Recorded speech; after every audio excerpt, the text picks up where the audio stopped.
Hi, my name is Dr. Eric Christian. I'm the program scientist for the Interstellar Boundary Explorer, or IBEX mission.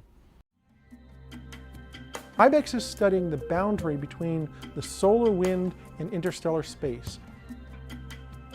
There are several boundaries at the edge of our solar system. The closest one we call the termination shock.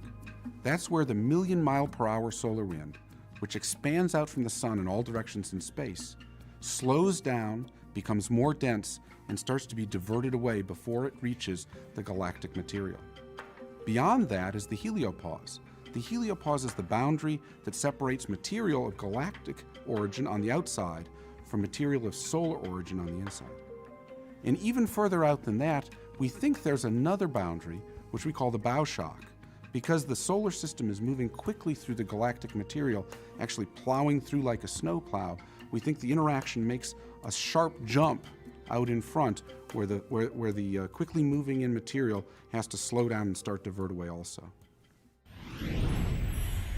You can see that really well in this animation where the solar wind is streaming out past all the planets and it's blown this bubble in interstellar space.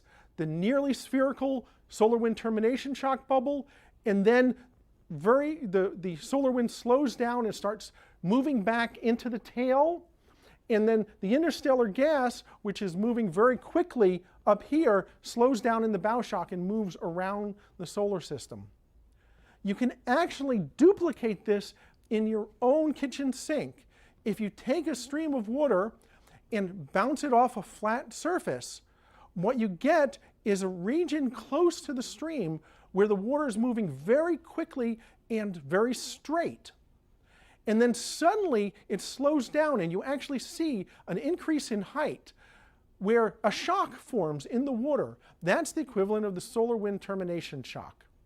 And then beyond that shock, the water is turbulent and flows down into your drain, and that's the heliopause boundary out here. Now, one of the reasons why this is important is because this solar wind that's streaming out to the heliopause pushes out galactic cosmic rays, which are radiation coming from distant parts of the galaxy, and it prevents a lot of these galactic cosmic rays from getting into the Earth or to astronauts on their way to Mars, for example. So the solar wind pushing out sort of forms a force field, if you will, that helps protect us.